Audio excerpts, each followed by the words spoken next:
Ini adalah film perdana saya, di mana saya berperan jadi sutradara dan jujur agak intimidating karena ya pertama kali gitu. Apa? Terus cerita ini juga karena ini adalah cerita yang aku sendiri tulis dan pernah ngerasain hal yang sama gitu. Jadi untungnya karena itu jadinya kurang terintimidated gitu karena aku bisa posisiin diri aku sebagai Mila, karakter utamanya meskipun beda gender. Bapak Supir itu film yang secara cerita tuh sebenarnya udah sering ada dan dramanya juga biasa, gak yang kayak gimana-gimana. Tapi latar belakangnya saya tersentuh sih, karena ternyata Rafael sendiri tuh relate dan pernah ngalamin hal yang sama.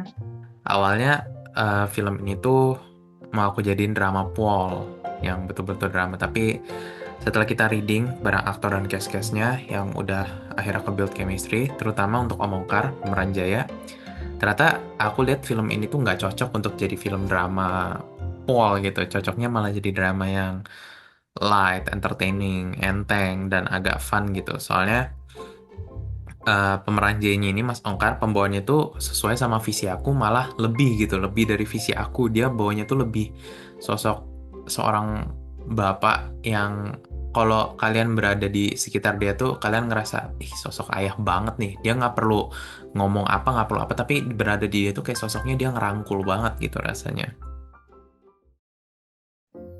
Proses pre-production, production, dan post-pro itu seru, tapi emang capek banget. Kalau ngomongin budget, sebenarnya susah banget karena saya sama Rafael itu harus nyari segala cara biar kita bisa syuting di 4-5 lokasi yang berbeda dalam satu hari.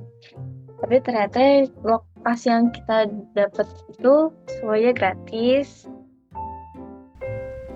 nggak nambah biaya apapun, dan semuanya masih bisa masuk ke budget tanpa melewati batas maksimal. Terus pas production juga ada banyak masalah pastinya. Contoh yang paling gedenya tuh kita harus nyari tambahan lokasi di day, di hari produksi karena ternyata di Intermoda itu setelah kita mau nge-shoot satu scene terakhir itu nggak bisa karena ada halangan di Intermodanya. Jadi kita langsung aku sama Kelly yang produser aku langsung inisiatif. Kita waktu itu ngehubungin pihak patroli Alsut, terus kita minta izin untuk syuting di belakang mall Alam Sutra dan ternyata boleh karena emang cuma satu scene pendek terus kita diawasin sama mereka gitu. Terus juga karena kita emang serba mobile, kita apa apa-apa itu serba cepat ya, efisien harus karena kita pindah-pindah terus, jadi kita nggak bisa pakai banyak lighting. Kita sama sekali nggak pakai lighting film ini dan kita satu-satunya sumber lighting yang kita pakai itu cuman matahari, lampu terbaik.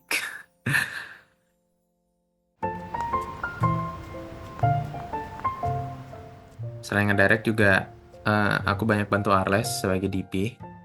Jadi aku banyak yang ngetik juga, beberapa ngetik karena emang banyak yang shotnya susah dan kita minim kru banget karena kita nggak bisa bawa full kru ke semua lokasi. Contohnya di Intermoda sama di Vanya Park itu kita cuma bisa sekitar 4-5 orangan karena terbatas sama regulasi mereka.